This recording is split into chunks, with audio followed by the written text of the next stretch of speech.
Most of what people have been told about the law of attraction has been incomplete. For years, the advice was simple: just ask for what is desired. But the real missing piece was rarely explained: how to persuade the massive power inside the mind, the subconscious. This video fills that gap, because the moment the subconscious is convinced, everything changes. That shift is the most powerful secret behind the law of attraction. And once it happens, a person starts taking control of life again. Inside every person, there are two parts running the system. The first is the conscious mind, the part that listens, plans, imagines, decides. It's like the captain standing on the bridge of a ship, hands near the wheel, calling out a new direction. The captain wants a better route, more success, more peace, more freedom, a richer and happier destination. But there's a second part. It's the silent crew in the engine room. It's the part that actually powers the ship and determines whether it moves forward or circles back. That is the subconscious mind.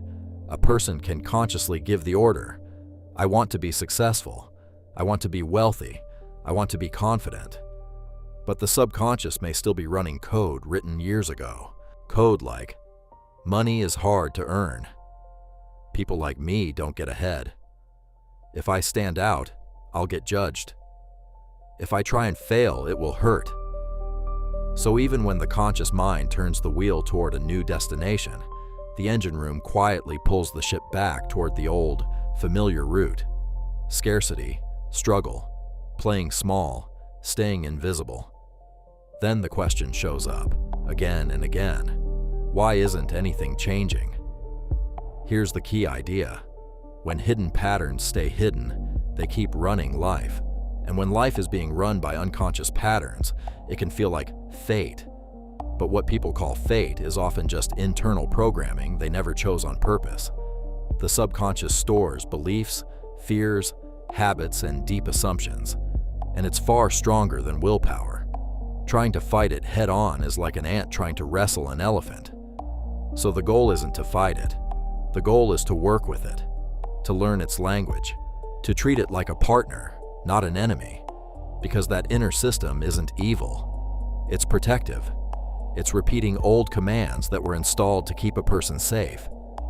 The real job is giving it new commands, a new route, a new identity, a new normal. So where did the old, limiting code come from? The subconscious is not a villain. It's more like an inner security guard, loyal, protective, always on duty. But there's a problem. That guard took its instructions when the person was young, before the world made sense. A child shares a big dream, excited and hopeful, and a stressed adult shuts it down with a comment like, "Don't be ridiculous, there's no time for that." The guard makes a note: dreaming is dangerous. It leads to disappointment. Better not. A child makes a mistake at school and gets shamed in front of others. The guard makes a note: mistakes are unsafe. Being seen is unsafe. Risk is unsafe. Better stay quiet. Better not try. A child grows up hearing constant tension around bills, watching money trigger arguments, absorbing the message, "We can't afford it," over and over. The guard makes a note: money brings stress. Money brings conflict. Money is dangerous. Better avoid it. Those beliefs were not freely chosen. They were old safety protocols, installed to prevent pain. That's why willpower alone struggles. Every time a person tries to take a bigger step, the inner guard sounds the alarm: danger, turn back. And the person gets pulled into the familiar. It may be uncomfortable, but it's predictable. Predictable feels safe to the subconscious, even when it's miserable. So what actually changes the guard's behavior? Most people make the biggest mistake right here. They try to persuade the subconscious with logic. They say, "This plan makes sense. This will work. This is good for me." But the subconscious doesn't speak the language of logic. It speaks in a different language: images, emotion, and meaning. There are two rules that change everything. First, the subconscious responds to pictures more than words. Second, The subconscious responds to emotion more than logic. That's why repeating affirmations with no emotional connection can feel exhausting.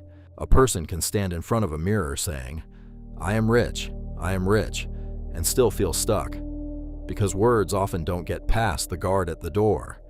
Rich might be just a word to the conscious mind, but the subconscious might connect it to old images of stress, conflict, and fear.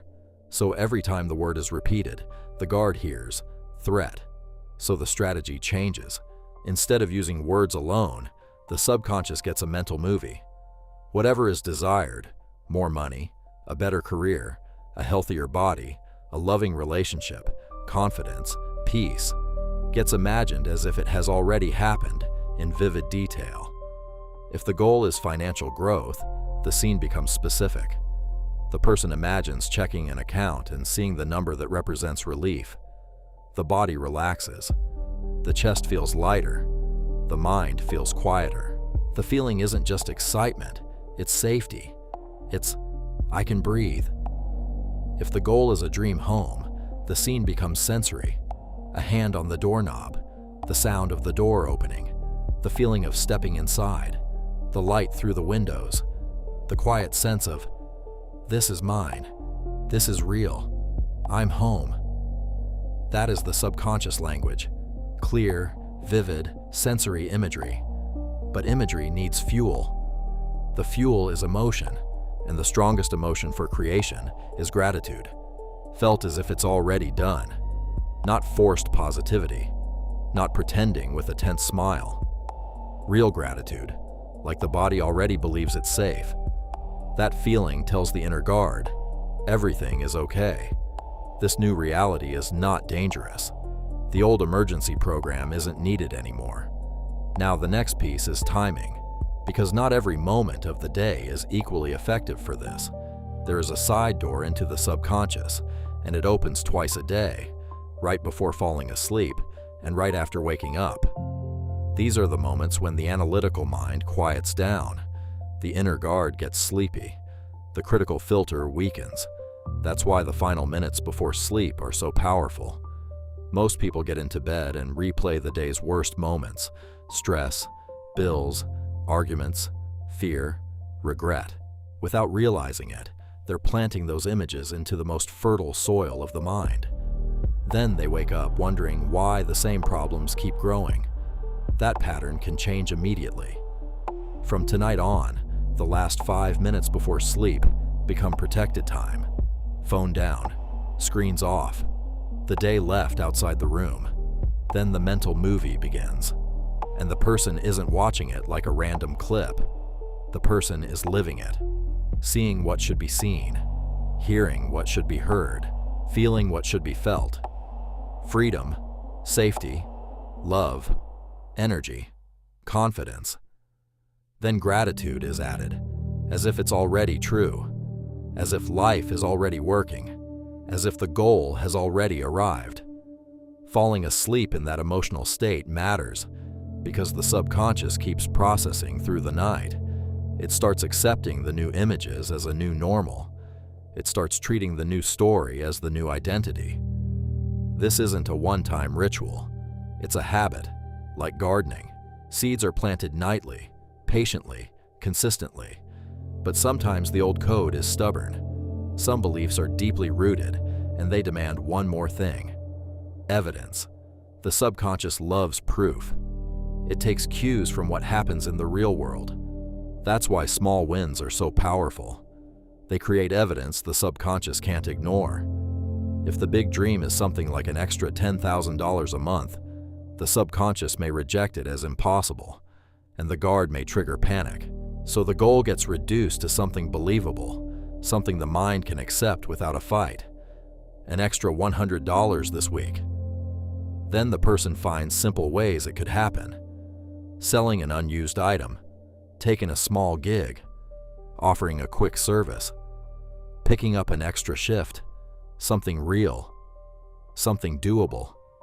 Before sleep, the person runs the mental movie of receiving that $100 and focuses on the feeling, capability, relief, pride, self-respect.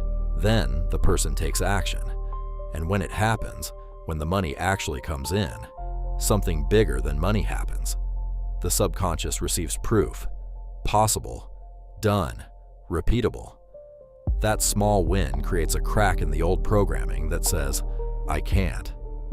Then the ladder continues. 250, 500, 1,000, step by step. Every small win is light entering through the crack. Over time, the subconscious begins accepting a new identity. I can earn. I am valuable. I can follow through. I can build.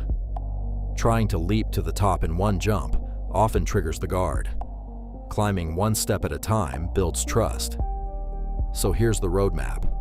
First, understand the inner guard. The subconscious isn't the enemy. It's an outdated protection system. Second, speak its language. Vivid images and strong emotion, not logic alone. Third, use the best timing.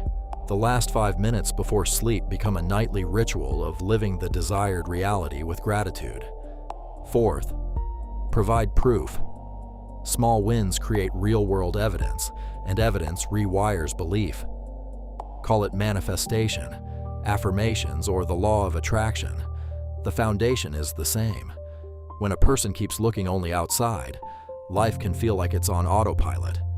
When attention turns inward, awareness wakes up, and change begins. The power was never out there. The power was always inside. Tonight matters.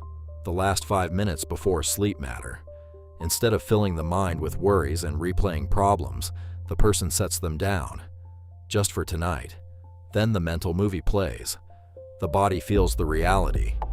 Gratitude seals it in. And sleep becomes a reset. A quiet reprogramming. A new direction.